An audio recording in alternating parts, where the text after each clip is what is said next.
Japan के पूर्व प्रधानमंत्री शिंजो आबे की वुटान में होने वाली अंतिम यात्रा में शामिल होने के लिए प्रधानमंत्री नरेंद्र मोदी जापान रवाना हो गए हैं।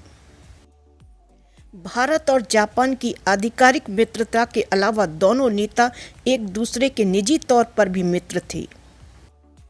शिंजो आबे की 8 जुलाई को जापान के नारा शहर में तब गोली मारकर हत्या कर दी गई थी जब वह एक कार्यक्रम में लोगों को संबोधित करने के लिए वोट मांग रहे थे।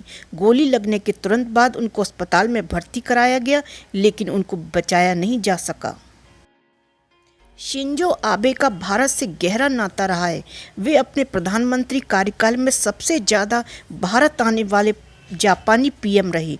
जापान और भारत के बीच गहरी दोस्ती होने और जापान को भारत का आर्थिक सहयोगी बनाने में शिंजो आबे की भूमिका अहम रही। उन्हें पिछले साल भारत के सर्वोच्च नागरिक सम्मानों में से एक पद्म विभूषण सम्मान से नवाजा जा चुका है।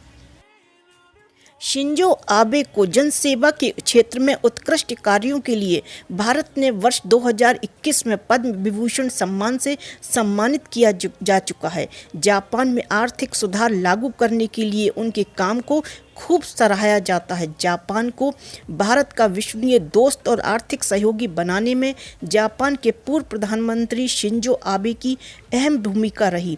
आबे के कार्यकाल में ही भारत के साथ फ्री और ओपन इंडो पैसिफिक बनाने का समझौता हुआ। इसके लिए जब वो पहली बार भारत आए थे तो उन्होंने 2 महासागरों के संगम की बात कहकर भारत का दिल जीत लिया था।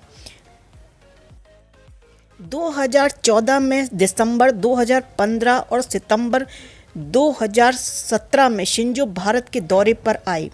उनके भारत दौरे के दौरान प्रधानमंत्री नरेंद्र मोदी से उनकी दोस्ती हुई और फिर गहरी होती चली गई। शिंजो के कार्यकाल में भारत जापान के बीच द्विपक्षीय संबंधों में काफ़ी प्रगति हुई। जापान के पीएम रहे शिंजो आबे को पब्लिक अफेयर्स कैटेगरी में पद्म विभूषण दिया गया था।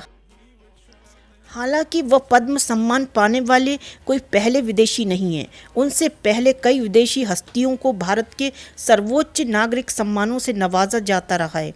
सर्वोच्च नागरिक सम्मानों में भारत रत्न, पद्म विभूषण, पद्म भूषण और पद्मश्री पुरस्कार आते हैं। 2021 में 119 लोगों को ये पुरस्कार दिए गए। वहीं 2020 में 141 लोगों को, इनमें से 18 लोग गैर भारतीय थे। वर्ष 2019 में भी 112 लोगों को पद्म पुरस्कारों से सम्मानित किया गया, जिसमें 11 व्यक्ति गैर भारतीय श्रेणी के थे।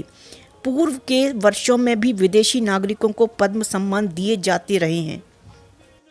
जापानी सरकार के मुताबिक शिंजो आबे का अंतिम संस्कार 27 सितंबर को राजधानी टोक्यो के किटानोमारू नेशनल गार्डन में निप्पॉन बुडोकन में होगा। इस यात्रा के दौरान प्रधानमंत्री जापान के पीएम फूमियो किशिदा से मुलाकात करेंगे।